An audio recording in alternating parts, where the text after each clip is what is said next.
Hello, welcome to the Done. No Rest for the Vivid podcast. My name is Claire Hill, self-belief and business coach and founder of the Vivid Business Club. Before I talk I'm so excited to chat to her today, my lovely guest. Um, Go and check that you have followed and subscribed to the podcast. It is like you giving me a high five saying, I love all your free stuff. Please give me more. There is going to be, actually, there's no point in me saying that. I was just talking about a competition about reviews, but I think this episode comes out after that's happened. So if you did a worded review, thank you. The end. But thank you. Go subscribe and follow. Right, I've got Lisa Sykes here today. Welcome. Hi. Welcome into the vivid space. I How love you it. doing? I'm good, darling. I'm like, this is so exciting. I love that you're here. We've literally bounced off each other via DMs for quite a while now. Love all your stuff. I love your bullshit approach. And you're my flavour of Marmite. And I love it. I Um, love it. the feeling is so mutual. I actually Ah. said that the other day. I was like, you are totally my vibe. The vivid thing, but just you, your authenticity. Like, I just love it. If there was, like, I was thinking about working with you. I was Ah, like, when you she sent me is. that. I was like, she is on the list of people. I know that I'm going to be working with you in the future. I just know it. Oh, Lisa, honestly, when you sent me that DM, it's like, oh my God, dream client. I was just like, anyway, we won't talk about it was a really lush message to receive. It was the best. It tells me you're doing a really good job of calling in the right people. Because if I say that and I'm a dream client, then box ticked, right? All that hard work's paying off. It's all It that, is. it's literally like writing a letter. Every day I wake up. I mean, we're going off on a tangent now, but I literally am. Who am I helping today? There she is. What can I give her? Like, what does she need to hear today? Focusing on the people, but the money helps, I which love is it. another thing that we were going to talk about, wasn't it? Oh, it was. If we get there. Right. Anyway, thanks for that flattery that I'm like, I feel like I've got a bit of a crush like we've started on the date. How you doing, babe? Thank you for being here. Tell everybody who you are, what you do, where you are in the world, because you're not in the UK, which I love, and all of the business love stories. So I'm just going to let you take the lead now and tell your wonderful story. Oh my God, like the business love story. I love that. So, well, obviously, I'm Lisa Sykes. So, I'm the self-proclaimed Beyonce of the birth world. And that is really Boom. part of my, Love it. exactly. That's it. I'm like, that's it.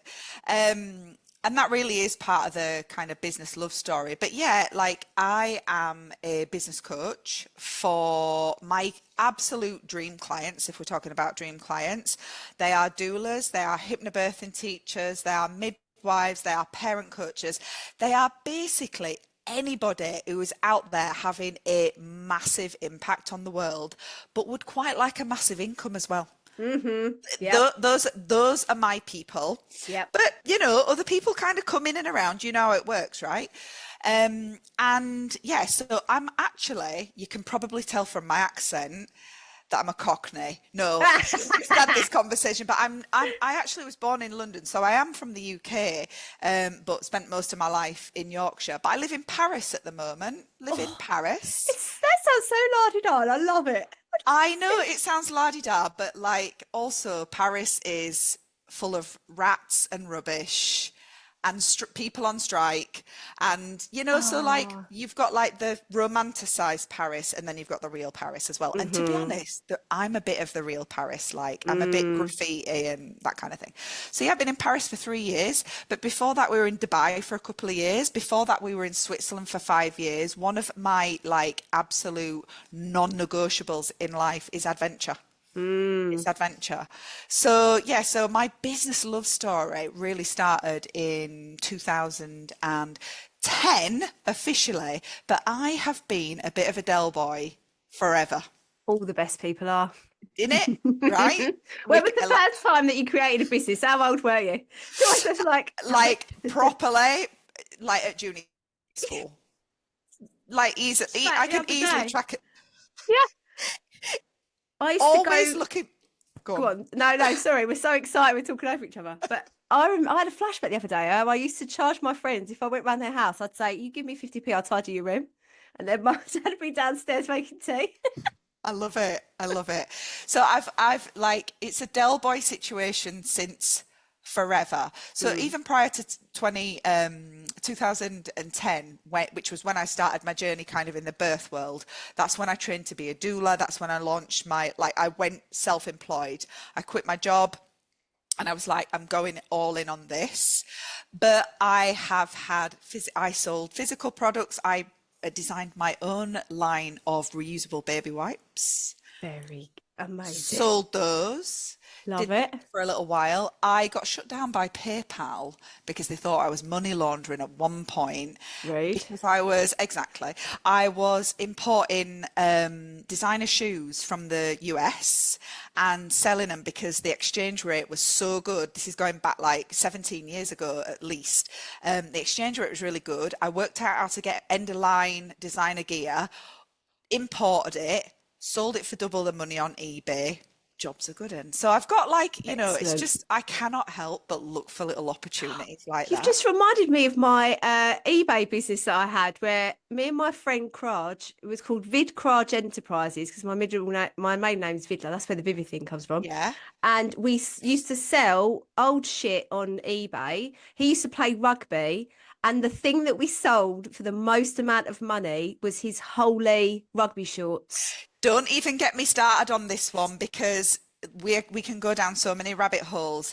Can I tell you that there is a strong market for knackered shoes that women have been wearing for a long time? Oh, do you know, I've just really gagged 'cause I've got such a weak gag. Okay. Can I just say, it's a thing.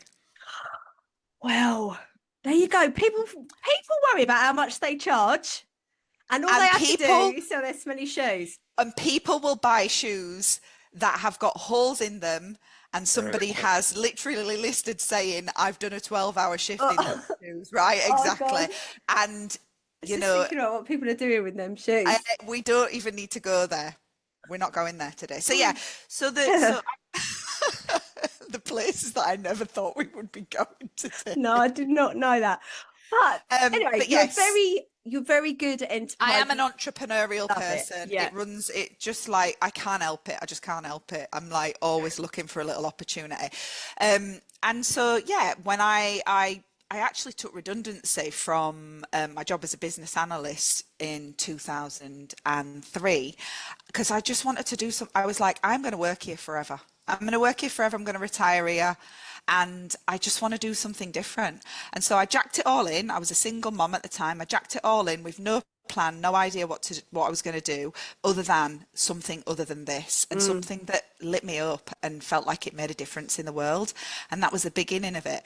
And where I ended up next was basically walking into the place that I met my husband, that I have been married to for 17 years since then. That taking that leap of faith is what, is me and you talking today, really. I've got 2 more kids because of it. I started my own business as a doula in 2010. I went on to then create my own first program, which I was franchising. I moved it to Switzerland, to Dubai, to Paris.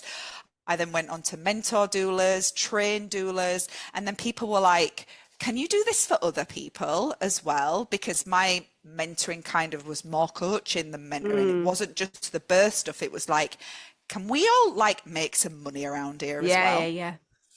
And that's kind of where it is. And so now I'm doing that for still those birthy peeps, but equally there are a lot of other people that just resonate with what I'm doing and are like, I can learn from you. And yeah, so that's kind of it.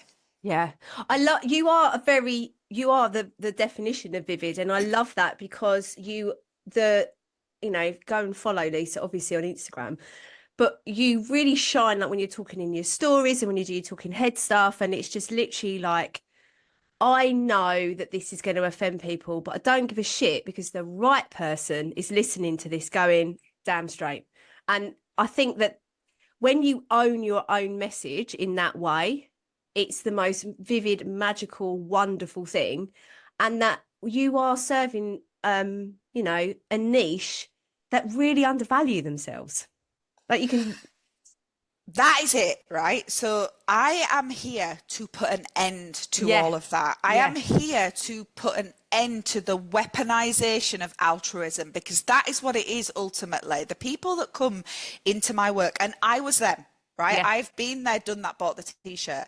The people that come into this work hear a narrative that we should just feel so grateful. We should feel so grateful because we are blessed to be in this like privileged position to support people through birth, and Yeah. they should have a different experience and they should have more support depending on where they are. And we're allowed to swear on here, right, Oh, Claire? yeah, yeah, yeah. It's a shitstorm across the world, Mm-hmm. like, because patriarchy. Mm-hmm. So I am here to put an end to that. I want doulas, I want midwives, I want hypnobirthing teachers, I want life coaches, I want whoever resonates with actually people don't really understand my work, people don't get it, people don't value it, to be the people that value it, to Mm-hmm. see it as not a luxury but a necessity, and to be paid well for your zone of genius, because that's what it Mm-hmm. is. Not everybody can do this. No, no, no. And I'm just thinking about like you're right, those women that you support, it's just flashed up for when I used to be a health and social care teacher, is another thing that I used to do, and training up the students at sixth form who wanted to become midwives. And so they'd come in, do the health and social care BTEC, and we support them, make sure they chose the right modules. And then we went on this big trip up to the university to get them into the midwifery course because they had to know exactly what to put on the UCAS application to get them in through the door. And there's this whole thing that there was just never enough spaces to train up midwives. And there was like this, you were lucky to get in a space. And with actually any service like delivery, like teachers, nurses, all of them, you are put in a situation where you work, and again, even more so for midwives, you're privileged to be there because you work so hard to get that space. Then you work a ridiculous amount of hours, don't get paid enough, and then you undervalue what your work output is. And I was speaking to someone else recently who, very similar background to me, grew up in poverty, worked in, because I was like working in social care before I went into education. All of that time, I'm working ridiculous hours, not really getting paid very much.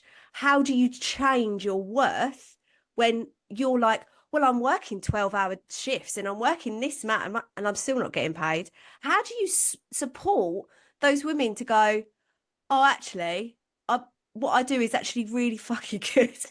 I need to charge my worth. Do you know what? So when you said about like teaching as well, Mm. this is part of this underlying narrative in Mm-hmm. it, that we are there for the greater good. Yeah. And that's true, right? We're doing something that has, Vocation. It's a vocation. it's a vocation, Mm-hmm. like it's a vocation that is Yeah. bandied about all the time, right? And we are, it is drummed into people, and I'm married to a teacher. It is drummed into Yeah. them from day one that it's all about this selfless, like bigger picture Yeah. stuff.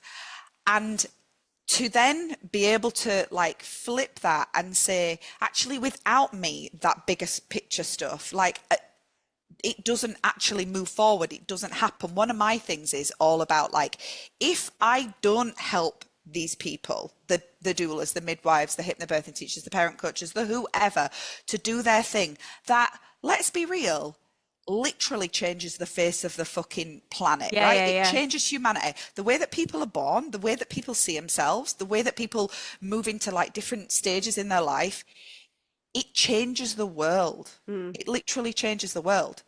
And the way that I see it is like, my mission is to make sure that you continue to do what you do. Because what's the other thing that is so like, it runs parallel with teaching, with midwives, with doulas, with all this stuff? Fucking burnout. How many, hello? Like, Yeah. burnout.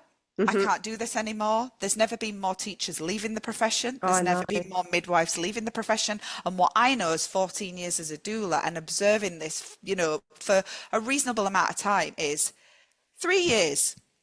I can see them. I'm like, there's a 3-year cycle. They come in, they do their training. They're all bright-eyed and bushy-tailed. Mm-hmm. Remember when you were an NQT? Oh, yeah, yeah. Bright-eyed and bushy-tailed. I'm going to take on the world. I'm going to change the system. We're going to do it from the inside out. Blah blah blah blah blah blah blah blah. and then the reality hits, and then the culture hits, and the Mm. messages that are coming in from the people further up the ladder.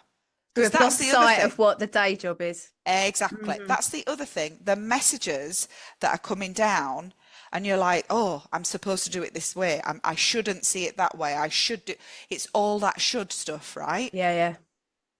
And it's just, it is perpetuated. It's perpetuated. And then they leave. And that's one less person changing the world. Yeah. That's one less person, like, impacting how, like, women and people see themselves on their journey through life. And I can't have it. No. I literally can't have it. So like, back to the original question, it's really difficult because it's the air that we breathe. Mm. Not just as doulas and midwives, but as women. It is Mm. the air that we breathe. Traditionally, the work that we do as women, it's just not valued.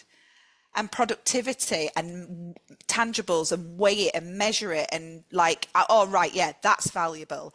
But anything that's seen as, like, airy fairy or emotional or, Mm. like, looking after people, I think that's changing. Yeah.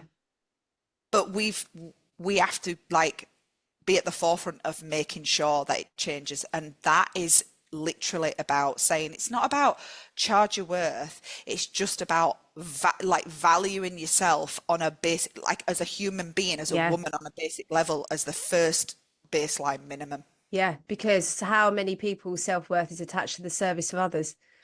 It's, like, integral, because we live in a society that values productivity. Mm. We live in a society that values productivity. It wants to, what do you do? First question, like, when you meet someone, so what did you do? Not who are you? Like, what do you love? What, like, what's your thing? What's your passion? It's like, what do you do? What is your Yeah. output? How can I measure your worthiness? Yes. Yeah. And it's about productivity, and that is an outdated way of thinking anyway, Yeah. because we don't live in an industrialized model anymore where everything's weighed and frigging measured, and that's how we say what it's worth. But the patriarchy perpetuates it. Mm. Oh God, you're so freaking intelligent. I feel like I've just got a degree. I love it. Can I just tell you that I left school when I was 15? I was Yeah. 15. I don't have a half a dozen GCSEs to rub together, but I can see what is going on. Yeah. And I'm willing to say it. And what you were saying about, like, I know it's going to offend some people and it's for the right people. I don't say this to be provocative. I don't say this to be, like, polarizing and, oh, that's You're going to just be saying the like, truth. Yeah. Yeah. I'm Yeah. just like, I just literally have verbal diarrhea about what I believe, and that's it.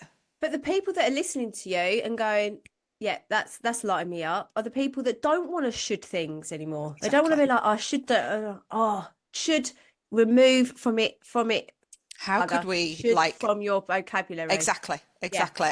Like, literally, I'm like, it's a verb. Oh, you're shoulding. Yeah. Yeah. Do Yeah. you want to knock it off with a should in? You're Yeah. actually should in. And whenever you see should or hear should, there's judgment. Yeah. You're judging yourself, you're judging other people, like, should is literally, it's got a direct line to judgment, hasn't it? Yeah. Yeah. Totally. 100%. I've adopted this. Well, I've been working on it with my son for a little bit about wanting things. And my mother-in-law, love her, but she doesn't like using the word want. Okay. So she's fine. And she says, I want doesn't get. But I am training my son and my husband, actually, because my husband's hard to dream. He's learning how to dream and want more out of life and stuff. I say, Jackson says, I want a drink, for example, or a snack. And I'm like, well, how are you going to get it? And he's like, oh, I could ask you nicely to get it, or I could make it myself. And I'm like, banging, mate. Go on then. What are you going to choose? But that kind of changing vocabulary where there's this, again, pushing people down. No, you can't want any more from your life. You can't want your dreams. You can't want nice things. You can't want to make an impact. You can't want to show off. You can't want to tell people how good your life is. And this is going off on a tangent now, but how many people when you see them will go, or how are you doing? And they'll think of negative things. They'll be telling you, oh, I'm really tired and I'm really, which is going to lead us on to our next topic of conversation. Oh my God, things are just so tough. When I'm like, life's brilliant. Life's brilliant. And then the conversation ends because people don't want to hear the wins when it's so uplifting anyway.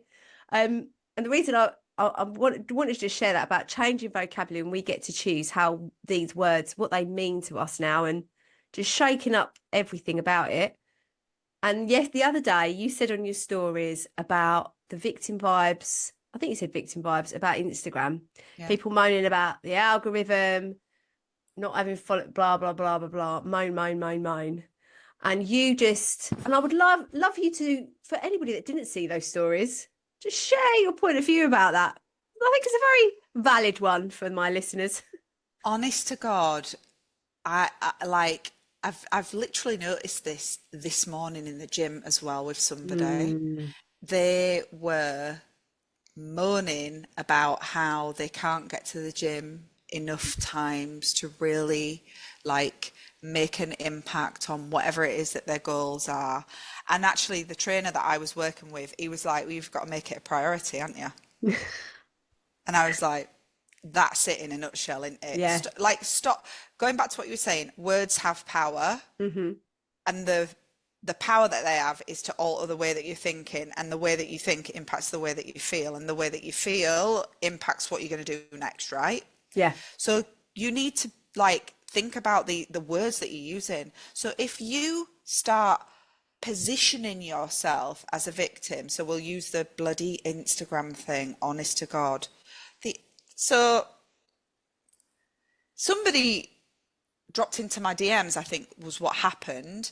Oh, that was it. I offered to do a little Instagram audit for people.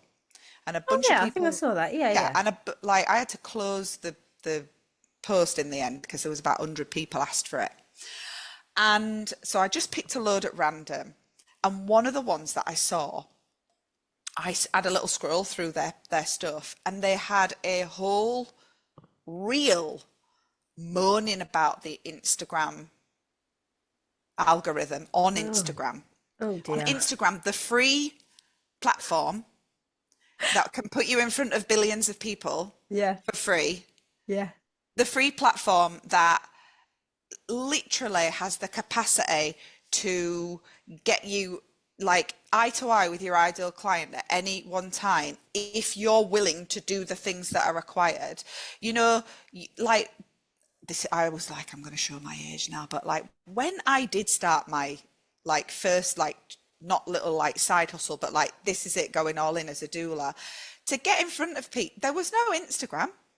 No, not for my business. No. Exactly, right? And Facebook was just somewhere where people finished the sentence, Lisa Sykes is. Yeah. Like Lisa Sykes is having a cup of tea. Lisa Sykes is looking for what to watch on telly. You literally had to do it. You had to go out. You had to print your flyers. I used to go into Tesco's in Brighouse, where I lived, and wait until nobody was looking and put my flyers inside of pregnancy magazines. I used to go into Waterstones and rearrange all the books and put flyer to be the books that I was like, my ideal client's going to read that book. So put that at the front, stick the flyer inside. Like you had to pound the streets basically. Absolutely. No, literally. Yeah. You had to like rock up at these like god awful network meetings with. Now, like, all of that's gone. I mean, I'm not saying that those things don't exist and aren't valuable, but you, like, stop positioning yourself as a victim, because the minute that you feel like I'm a victim to this thing, you start to feel like a victim. Do victims, like, go, I'm going to go out there, I'm going to change the world, and I'm going to, like, put that thing out there, and I'm going to try that new... No, they don't. They sit around saying... You know, nobody loves me, everybody hates me, I think I'll go and eat some fucking worms. What even? I literally don't get it. No, I don't either. Algorithm isn't out to get you. You are, love. Like the algorithm, it's not the algorithm. Spoiler alert, it's you. It's you and your victim vibes. Yeah. Own it. Be like, I don't understand this algorithm. How can I learn it? How can I get better at it? Like, what do I need to do to make this thing that feels really difficult now feel Yeah. easier? Yeah. Instead of just being like, I can't be doing with it, Claire. No, and I can't. And that's why we're warriors in the Vivid Business Club, Correct. I can because imagine. we are warrior bosses. We don't have, I will let them rat, like, I'm not I'm in charge of them, but my clients, I'm 100%. They can have a good rant, and that's great.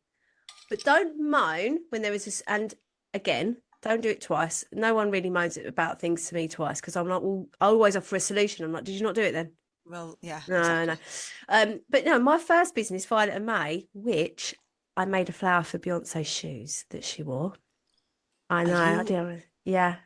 for real? I will send you, I will tell you S- the details I after need this. like after, yeah. Yeah.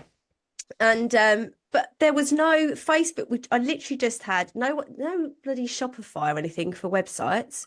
And I was making stuff, so I had to get my brother-in-law made me this, bless him. It was the best website you could have had at that time, but it was shit. No, it wasn't shit, but it weren't Shopify or what they've got now. I had to go up and down. I used to choose a town and go up and down the high street, going sale and return. You want to buy my stuff, sale and return?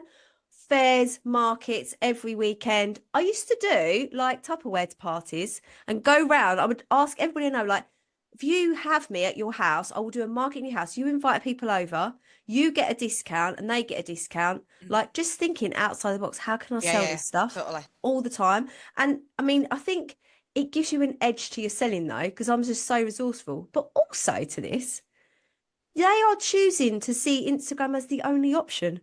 There are so many different options for you to sell your business now. We didn't So have many. TikTok, Pinterest, like SEO websites. Obviously, if people really knew, but nobody knew about it like they do now. But if you're moaning about something, you are choosing to experience that negativity. You're choosing it Absolutely. because it's easier for you to wallow in the self-pity than it is to do something about it. In the context of like this kind of conversation, the thing I always think of is all suffering is a choice. Hmm. All suffering is a choice. In the context of this conversation, yeah, horrible things happen to people and that kind of suffering, I'm not saying that's a No, choice. we're not But in comparing that. No, not even like no. remotely, but I'm saying in the context of entrepreneurship, Mm. in the context of, how do I make things happen in my life, even, right? All suffering is a fucking choice. Yeah. And people say that they're trapped, but they're not. They just don't want to do the thing that will get them out of the situation. Yeah. That's what happens. People are like, yeah, but I've got no other option. And I challenge anybody to come to me Who says they and haven't got any other option? It's like a myth. somebody who doesn't want to do the nuclear option. That's what I call it. I'm like, so what's the Oh. nuclear option? Do you know, I And don't then, know what and I'd do if someone said that to me. I'd be like, you're definitely not for me. Sorry, I can't work with you. You got yeah, to come with a open mind. yeah, totally. No, no.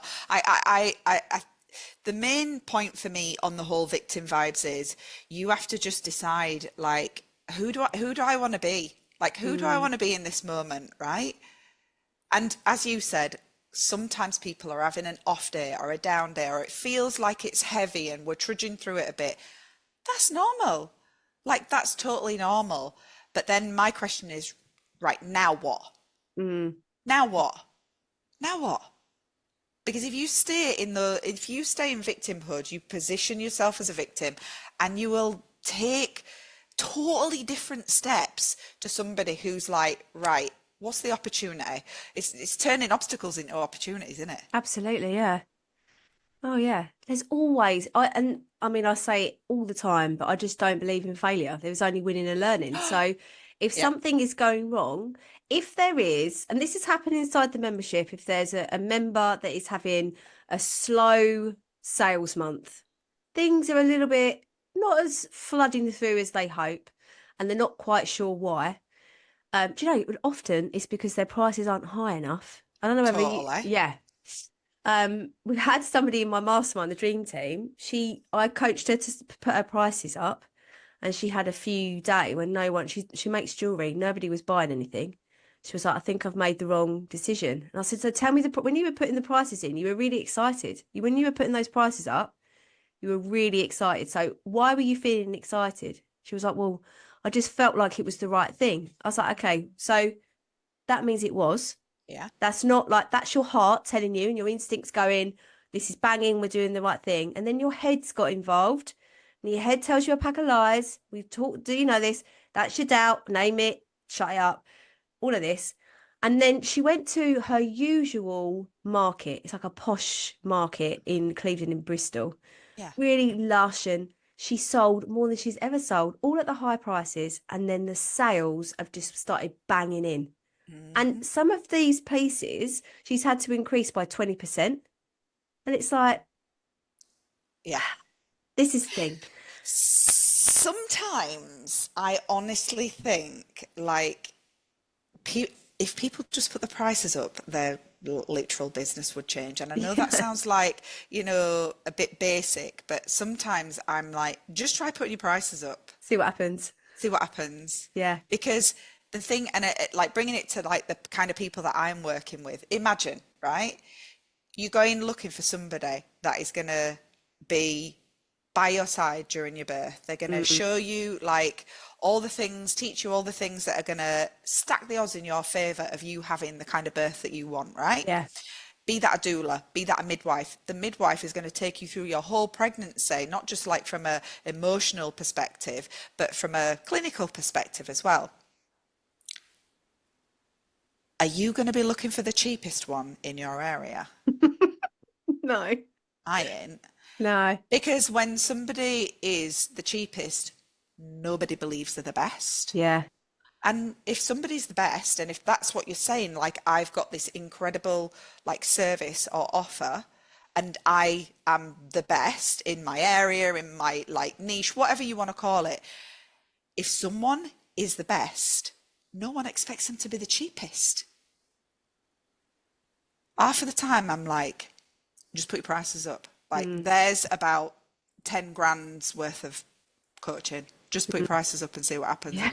And a lot of the time it works. it works. but also there's that process of when you've got to put your light on, of when when you step into that and you put your taxi cab light on and you're like, I'm waiting for you now, ideal client. I'm going to drive around, look at your wait. You're on that corner. I'm going to pick you up, get in my car. But same with ideal customers, all of that. For you to get ready to receive the people that you dream to work of, you have got to get there. You've got to be in that mindset of, I'm here. I had this, I'm going to share this, which is it's actually a bit cringy, which is vulnerable, and I'm going to share it. The other day I had 2 G&Ts, but I was really ill. So I've been really ill the last week. And I feel like I went into a little bit of a, I don't know who I am right now because I'm so ill. I never get ill and I hate it. And I was miserable and I stopped. Like, it wasn't COVID, but I couldn't taste anything. So this G&T tasted like shit, but anyway. And we were watching something on TV. It might have been ET actually. I love it. Good, right? And I thought, what if I can actually control the energy of the world?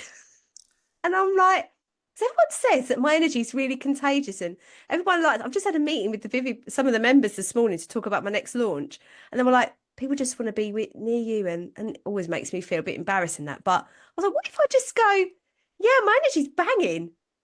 What if I could just sit on the floor one day and just take in the energy of the world and start like zooming in all of my just transmuting it and being a hippie like this. And I was like, and I think it was because of ET like putting the bikes in the air. I don't know, but I was like, what if I'm going to step into that, because it obviously makes a difference but it's about your identity, how you see yourself. And going, yeah, I do charge that amount of money for my stuff. So what? If you don't want to pay it, not my problem. It's like, you're missing out. Yeah, exactly. Conviction, really. Yeah. like the conviction in what you've got. And, you know, in the context, like I say, the people that I'm working with, we're talking about literally human beings being Yeah. born. Like, come the fuck on. Yeah. Come on. But as we were saying at the beginning, it is a perpetual message, and it is part of this, the weaponizing of our altruism, because we are like naturally predisposed. And when I say naturally, we could go down this rabbit hole, couldn't we, as well? Because like from a nature nurture perspective, you know where I'm going, but like, are we naturally predisposed to be carers, or are we just told that that's our role and taught to be good girls and taught all of this stuff? And then when we come into the big wide world and we find the thing that we want to do or whatever, all of that conditioning is there in the background. Should, you should. It, like, anyway, it's a whole shitstorm. I fucking love this conversation. It always, I feel like getting on my soapbox always really energizes me. Yeah, Love definitely. it. More energy to control the world with. I think this cold literally set me off my nut. It really did. It's like, But you know, like when you are in a bit of a funk like that, when you're unwell, you know, and then add a couple of G&Ts into the situation, and then all of a sudden it's like, not like necessarily a full-blown spiral, but if you're going to go there and you're not firing on all cylinders, you can go into some deep dark places. oh yeah. But doesn't it just show you there what you've just said there about then you decided you were going to get hold and sort of manipulate the energy of the world for a moment? You had still had a choice, and you decided in that moment, like, actually, I can choose to stay in this place, or I can start to think about a different, just what's next, a different narrative. Do you know what I mean? And even if that is like manipulating energy, like, I'm here for it. I'm here for it. I honestly I haven't been that ill for a really long time, and I was in the middle of a launch. So like, as we record this, I'm selling this new Positivity Academy. So just because organisation is liberation, helping these women get out of their own fucking way, like, stop procrastinating. I'm going to tell you how to get your shit together and own it and all of that. Yeah. So I've put all this, I literally launched it 2 days later, got ill. And I just was like, well, everything happens as it should. I'll tell you what, I am going to rest. And I literally went to bed, and I slept for literally 3 or 4 days. Yeah. And then today is the first day where I really feel like myself. So it's like a week. And none of that, I just thought, and I didn't panic. I still was getting paid. It's just so lovely when you're not working and the money's coming in. Yeah. I was just like, everything is going to work out, because it always does. Not once did I worry, feel guilty, just, oh, I should go and do this. None of that. I sat and I rested and I slept and I kept sleeping, and it felt brilliant. And I thought, you know, I'm going to ask for help. And I said to my husband, because it's another thing, I used to not do this. I was like, Dan, I feel like fucking shit, babe. I really do. I'm going to bed. He's your son. Yeah, absolutely. I'm going to bed. Do you know what? If you can hear a strange noise in the can't hear background, anything. My dog is having a dream, and you know when dogs do that little, something's going on, something's chasing me. He's just having a little moment. But that is back to what you were saying, what I was hearing actually, this morning in the gym from this woman that was having a moan about how she would love to go to the gym 3 days a week, but she can't because she needs to do the washing and do the this and do the that and do the other. And I'm not saying those things are not truly on the list. And I don't know her individual circumstances. But a lot of the time when I hear stuff like that, what I'm hearing is somebody who, they're just not making it a priority, and you just don't make yourself wrong for that. If it's not a priority, it's not a priority. Just own it. Again, don't be a victim. Yeah. Don't be a victim. Don't be a victim. Just be like, actually, but you know, I'd like to go to the gym 3 times a week. I'd like to post on Instagram X amount of times a week. I'd like to do this, that, and the other. But rather than saying I can't because the fucking washing and the whatever, just be like, but it's not a priority for me. Just own it, like immediately. But the thing that I was like, desperate to say, but I couldn't do it because this was a conversation in French. I can speak French, but I'm not getting into an argument. Well, not other than a proper like stand-up row. I can do a stand-up row, but like a kind of intelligent argument, Yeah. let's say a debate in French. I'm not going there because that's beyond me. But what I wanted to say to her was, ask for help. Just ask somebody to do the washing. I was like, I'm Or here in the pay gym. someone. Or pay somebody. I have a cleaner Yeah. because she can do all of that stuff and I can earn 15 times the same amount in the same time it takes her to go around my apartment. Yeah. Like, or if it is the pile of washing in front of the washing machine and it's a choice between the pile of washing or going to the gym, just choose the gym, love. Yeah. Just choose the Yes. gym. And also, what about the fact that you get to wash your clothes, so you get to have clean clothes, you choose to have clean clothes, and you get to have a washing machine with clean water. How many people don't have that? I don't. You get to go to the gym, you get to have the money to pay for the membership, you get to be able to prioritize your health, you get to think that that's your biggest worry, like whether you can go to the gym or not. Anybody that says, oh, I have to do this. No, you don't. You get to, or you choose to. Like, celebrate the opportunity or don't. Yeah. Anybody, let's be real, anybody that is either listening to this, watching this, having the kind of conversations that we're having on Instagram, in all the different places, wherever it might be, they've probably got a smartphone in their hand. Mm-hmm. They have got some kind of connection to the internet, to the world. You're in a pretty good spot. Mm-hmm. You're in a pretty good spot. Like I remember one of the very first free masterclasses that I did was about like abundance mindset, right? Mm. And I was like, there's not one person on this call that can get on Zoom, that can have this chat with me tonight, that needs to be in the I can't, I don't, it's not possible like vibes for real, because you need to zoom out, people, and look at all the things, like you say, that you get to do, the opportunities. Let's also be real. Yes, we are women, but we are white women. Mm-hmm. We have got so many more opportunities than so many other people. And but I understand we're the main character in our own life, and so it's focused on us, but you get to be the fucking heroine instead of the victim. Yeah. Couldn't agree more. That is why inside the Vivid Business Club we have a Bank the Wins group, and so they all bank. I'm just looking at what's been banked this morning. So they all bank like little things. So they've banked an 80s dance workout in the garden this morning, orders coming in, good school report, the youngest is feeling better, a food shopping delivery. I mean, come on. You can get your food delivered to your house. Yep. What else? It's just 4 meals a day. I mean, people are just celebrating the mindset shifts when people start seeing all of the good stuff. It's so true. We do the same thing actually in 6%. That's my you membership. do? Saturday celebration. Oh, love it. Saturday celebrations, and we come on and we share like all the wins in all the places. And sometimes, last week I was celebrating the resilience of my kids. Mm-hmm. Like we said, like there's so many. I love that Bank the Wins. That's so cool. But yeah, we kind of do that on Saturdays in 6%.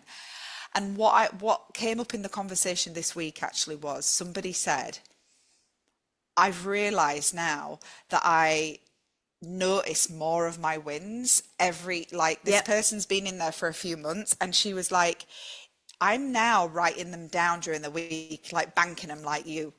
She's like, and I realized like I've got so much to celebrate every Saturday. I've got so much to celebrate, whereas previously I was like, oh, what am I going to celebrate? And it's like, there's so much to celebrate. There's so much to be thankful for, so much to be grateful for. And this is not like toxic positivity.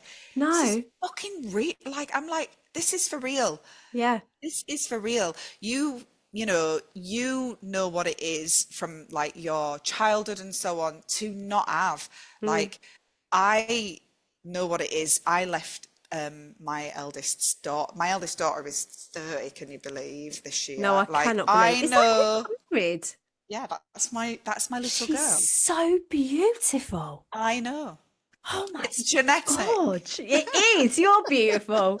I love the fact that she walked down the aisle to the same song as me because it's such a like no one really knows about the song. And my son, Jackson River, is named after that song. No way. Oh my Yeah. God, it was absolute perfection. But like Oh, so I was 20 when I had Emily, hence the fact that people are like, she's your daughter. But I was 19 when I was pregnant. I was 20 when I had her. And by the time I was 23, it was just me and her, mm, right? I left that marriage with nothing, with mm. literally nothing. I had no financial support. I had nowhere to live. I had a credit card with 150 quid limit on it. And that was it. I had to go down the DSS. I don't even know what it's called these days, but I had to go down the Yeah, job DSS and centre. say, Hmm. I don't have anywhere to live and I don't have a job. And like, I think when you've had nothing, I think when you've like literally had nothing, the idea of not having anything is not so scary anymore. I can't agree more. I cannot agree more. You're just like, I'm just like, what's the fucking worst that could happen? Yeah, Like, if I could survive that, if I yeah, could go from there, and 3 years after that, she was in the best private school in town. I had a great job. I'd bought my first house. We had a car on the drive. We had food. We could go on holiday. We could do all the things. And there were loads of ups and downs along the way, but we went from nothing to something. mm, That's when I'm like, people, like, I'm doing oh my God, yeah. Italian. This is Hey. this is because I've got an Italian in the family now. Emily's husband, Leo, is Italian. I'm just like, people, like, open your eyes. Yeah.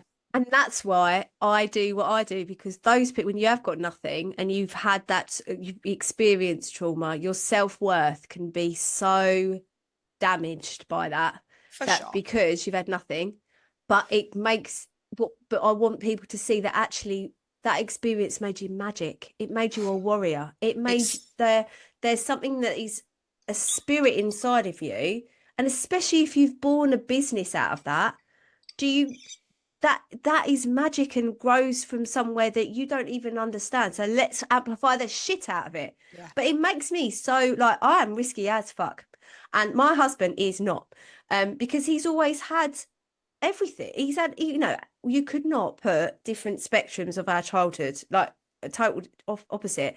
But I'm always like, if we lose the house, what's the house, babe? Do you know what my husband calls me? And we're literally going there on Tuesday. He calls me Las Vegas Lise. He's like, Las Oh Vegas my God, yeah, Lisa. you're gonna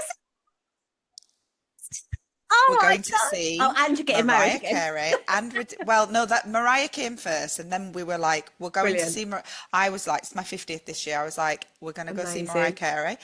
And then I was like, do you think we should do that crazy whole like Elvis wedding thing again? Because the concert's on our wedding anniversary. I was like, why not? Fuck it. But like, Wow.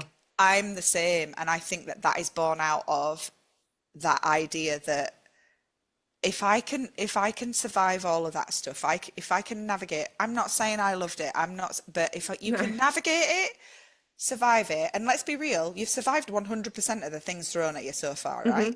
Hmm. Mm. 100% of them. But if you can do that and then you can alchemize it, you're literally the most powerful person in the room. Yeah. You literally are. That's why I can control the energy of the world like That's why ET. you literally are some kind of like human ET, Oh my like God. levitating the energy around. I love There it. you go. That's what happens at Culture and GT. I'll tell you what though, I really enjoyed watching ET. I haven't watched that in a very long It's time. an absolute classic. It was the Isn't it? first film that I ever went to the cinema to see with my mom and dad and my sister. And I remember it Oh, so vividly. I remember it so vividly. And we got to have jelly. Do you know, like, did you ever eat raw jelly as a kid? Oh yeah. my God, it was such a thing, wasn't it? Like, Yeah. but like we were only allowed half a packet between me and my sister. It was like, you're not having a whole packet. Used to like 15p Robinson's Yeah. strawberry jelly, raw, cut in half each. And I remember like eating this strawberry jelly and watching ET, and I was like, what even is this life? It's best. The best life. Isn't it though? Yeah, totally. Oh my God. I feel like I'm just a little, do you know we've been talking for an hour? I That didn't know. feel I like was like, it. how has that gone so Fucking hell. fast? Brilliant. Right. So I need to ask you this question that I ask everybody, but before I do, Yes. where Before can you trip people over it. find you? Yeah, I know. I'll warm myself up. Where can people find you, babe?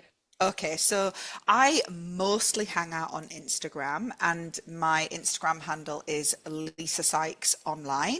You can find me over there, bimbling through the forest and basically sharing the contents of my brain on the Love it. regs. Love it. Also, I've got a website which is conveniently Lisa Sykes Online, Brilliant. lisasykes.online. So you can find me over there. I'm also on Facebook. I'm on YouTube. I'm in all the places, but find me on Instagram. That's the easiest place to get hold of me. I'm always in the DMs. I love a voice note. Oh my God, voice notes are the best, but you isn't it difficult with social proof?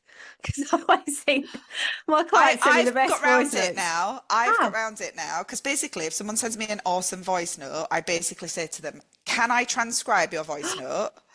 And they're like, yeah. So now I've got like some clients who are like, "Will send me a long voice note telling me something, thank it." And then they'll go, "You're totally fine to transcribe this." So then I just pull it out and then I use that as social proof. I just Oh, might have to put it on some other different kind of like picture or whatever. But yeah, thank you very much. I'm going to steal that because do I it, think do it, do I it, do get it. so And if many you, voice notes. yeah, yeah. Oh, So it's me. Question. I questions. was just thinking that there was something else I just wanted to ask you because I was like, oh, that's it. Have you got a podcast? I do have a podcast. It's called Lisa in Your Pocket. And yeah, so it's on all the usual places. I'm a bit rubbish at updating it, but I'm the queen of repurposing. So it's just really all repurposed rambles from me. But people, it's so funny how people just find me and they're like, "I've just binged your whole podcast." Oh, I love it. So yeah, if you want to get inside my brain a little bit, the podcast is there as well. It's called Lisa in Your Brilliant. Pocket, and it's in all the usual spots. Beautiful. Okay, so what do you know now that you wish you knew 10 years ago?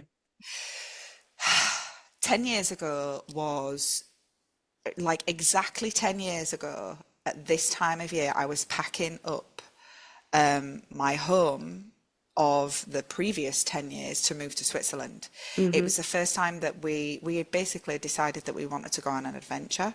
And we said we'll go wherever the universe takes us. And the universe took us to Switzerland. As I said before, my husband's a teacher. There's always a school somewhere and there's always pregnant people. And Mm. so we knew that we could basically live wherever we wanted in the world. And what I would say to myself, I think, and I'm just going to bring this back to like money just for a minute and the way that we think and feel about money and gratitude as well, because it's run through this whole conversation. Mm. I wish that I could have told myself that how important it would be to not listen to the narratives that I was being told about life in Switzerland, because life in Switzerland, it's true, Switzerland is a quote unquote expensive place, right? But I took it on board as an identity, as a person who lived in an expensive place and that was in at the bottom of the food chain to people, monetary Mm. wise, to people that were there. I was surrounded by people that worked in big multinational corporations and stuff like that. And I was a lowly doula. I was charging wildly more than anyone else. So I was still like bucking the trend. My husband was doing really well in his teaching job there in this fabulous school in Switzerland. On paper, like we'd never had more money. But Mm. I took on the identity of this is an expensive place and we don't have any money, and like it's I Hmm. really actually realized with hindsight that I was in scarcity vibes pretty much the whole time I was in Switzerland, which is wild to me now because I was like, how can I be in scarcity vibes when my kids are Mm. going skiing every weekend, when we are living this beautiful life where we're going on holiday and so on. But I was telling myself, oh, we don't have loads of disposable income because I compared myself to people around me there. There were a lot of very wealthy people there. Mm. So what I would tell myself is listen, like you teach the things you need to learn. Listen to yourself, listen to all these things. Like me now, I'd be like, don't compare yourself to other people. Look at everything that you've got. Look at the life that you are living in a beautiful country where your children have got every opportunity compared to what they might have done in alternative universe if they were born somewhere else on the planet. If you had made a different choice about not leaving your job, not taking redundancy, not taking a risk, not taking a chance, I would be like, don't lose track. Don't lose Yeah. track of everything that you've got. Because I Mm. think if I'd have really seen that then, I can't even fucking imagine where I'd be right now. Mm. I can't even imagine. Because alike attracts like, and once you feel really abundant and fucking brilliant, more abundance and fucking brilliance comes towards It's you. literally, you're like an Mm. abundance and brilliance magnet. Yeah, yeah. Yeah, for sure. Oh, abundance and brilliance magnet. That's a good piece of content. Yeah. Oh, babe. This I has loved been. it. I wish I could like, I like Yeah, wanted to give you come a in and cuddle. like give you a hug. Can get on a train though. Yeah. You know, Kent's not far from Paris. Oh my God, it's so easy. Yeah, yeah, yeah. Well, they don't stop at Ashford International anymore, unfortunately, do they? They used to though, Yeah, didn't they did they? before Yeah. COVID. And I have an inside person in Eurostar, and Really? they're not very unlikely to bring it back. Actually, I'm closer to Ebbsfleet, to be fair, but they're not That's a bringing it shame. back. Such a That's a shame. But shame. anyway, thank you so much, my love. Thank you. Have a brilliant rest of your day. You too. And yeah, I'll see you soon. Ciao, Bye. ciao. Bye.